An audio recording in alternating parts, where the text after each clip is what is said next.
Do you think water is life? For a Roman soldier, water was death. He could march 30 kilometers in iron armor. He could stay awake for 3 nights straight. He could eat leather straps and clay, but he never drank from a river. Even when he was dying of thirst, even when a pristine mountain river flowed nearby, he waited, he searched, he sniffed. Why? Because every third soldier in ancient armies died not by the sword, by water. Sound paranoid? Then listen. The Roman army had a law, unspoken, but ironclad, not a sip from an unknown source, even in battle, even when the enemy was already close. River water kills faster than an arrow. How? Typhus, cholera, dysentery, worms. 1 drop of river water contains 1 million bacteria. A legion of 5,000 men, drinking from a contaminated river, would become a hospital within 3 days. 80% of casualties on campaigns aren't from wounds, from diarrhea, from dehydration,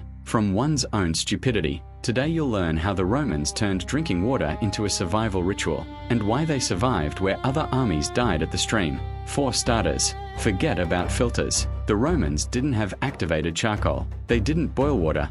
Not everywhere. They only had knowledge, passed down from veterans to recruits, knowledge that cost thousands of lives. Step 1. Observation. Don't drink until you see what's drinking from the river. Animals. If deer and horses are drinking, the water is safe. If no one's drinking, if there are no tracks on the bank, run. Even birds know what kind of water kills. Step 2. Smell. You sniff the water. Does it smell like fish? Rotten earth? Does it smell like anything but pure nothing? Don't drink. The Roman soldier sniffed water more often than wine, because you can't fool the nose. Step 3. Taste. A small sip. Wait an hour. If you don't get sick, drink. But no one waited an hour on a campaign. So the Romans devised a system that always worked. They carried vinegar with them. Yes, ordinary wine vinegar. Every soldier carried a flask of posca, water mixed with vinegar and sometimes herbs. Sour, smelly, foul-tasting, but alive. Vinegar killed bacteria.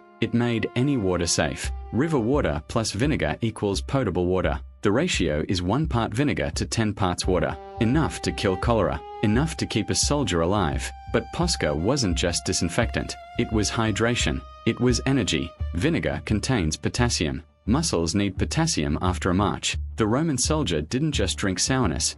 He drank restoration. And what if there was no vinegar? Then they boiled the water. Yes, the Romans knew that boiling cleansed. They didn't know about bacteria, but they knew that boiled water doesn't kill. And they boiled it in copper cauldrons every evening. 30 minutes. Like a spell. Not haphazardly. But the worst was on the march. You're walking 40 kilometers. The sun is blazing. Your armor weighs 20 kilograms. Your mouth feels like desert. And then you see a river. Clean, transparent, cold. And next to you is a centurion with a grapevine. And he's looking at you. And you know, if you lean toward the river, he'll strike. Not because he's cruel, because he's seen entire legions die after just such a sip.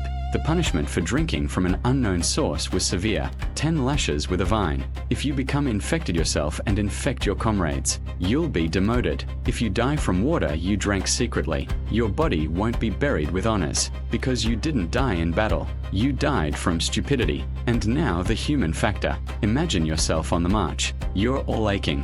You hate the vinegary, sour stuff. You dream of clean, cold water. And then there's a river. You look at the centurion. He's turned away. You bend down, scoop some into your palm, and drink. The taste is heaven. 2 days later, you're nauseous. You can't walk. Your comrades carry you on a shield. A week later, you die, and your comrades dig a grave. And the centurion writes in his report, died from illness, from drinking untreated water, shame, death, and no one will remember your name. Only your stupidity. The Romans knew stories. They told them to recruits around the campfire, about legions that disappeared in 2 weeks, about soldiers who drank from a sacred river, and a month later were buried at the rate of 5 a day. Water was the enemy, and you had to know your enemy. The stakes were high. If you refused posca, you risked your life. If you drank from the river, you risked more than just your own. You risked the entire legion. Dysentery is contagious. You contaminated the amphora. Slaves carried the amphora. They became infected. The slaves infected the cooks. The cooks, everyone. A chain of death. The Romans survived because they feared water more than the barbarians. Compare this with Alexander's army. The Macedonians drank from rivers, and they got sick. After the Indian campaign, half the army died from disease, not from arrows. Historians write about putrid fever. It was just water, dirty water, or medieval knights. They drank from streams while wearing their armor. There was an epidemic. They thought it was a curse, but it was just a well a rat had fallen into. The Romans knew about rats, not about the plague, but about filth. And now for the big secret. The Romans didn't just disinfect water, they sought it out. They built aqueducts too, carrying clean water from the mountains. They dug wells in the camps, deep, stone, protected. They didn't trust nature. Every Roman camp had 2 water sources, one for drinking, the other for hygiene. The food well was boarded up.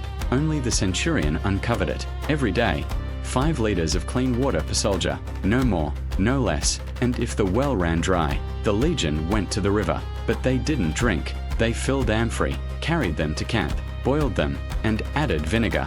Only then did they drink, even if the river was nearby. Paranoia, survival. So, the answer to the riddle, why did a Roman soldier never drink river water? Because he wasn't stupid. He knew that death lay in every drop. He sniffed, he tasted, he added vinegar, he boiled, he waited, he survived. And while other armies died by the streams, the Romans marched on, with a sour taste in their mouths, with an iron stomach, and with one rule: water is not life. Clean water is life, and there is no clean water in rivers. Now a question for you. You pour water from the tap. You are not afraid. You trust. Now imagine a river, a centurion with a vine, and no vinegar. How many days can you hold out before you risk it? Write in the comments. Would you drink from the river? Subscribe. The next video will show how the Romans stored water in the desert, when every sip was worth more than gold. Spoiler: they used wool, and it saved thousands of lives. Don't miss it.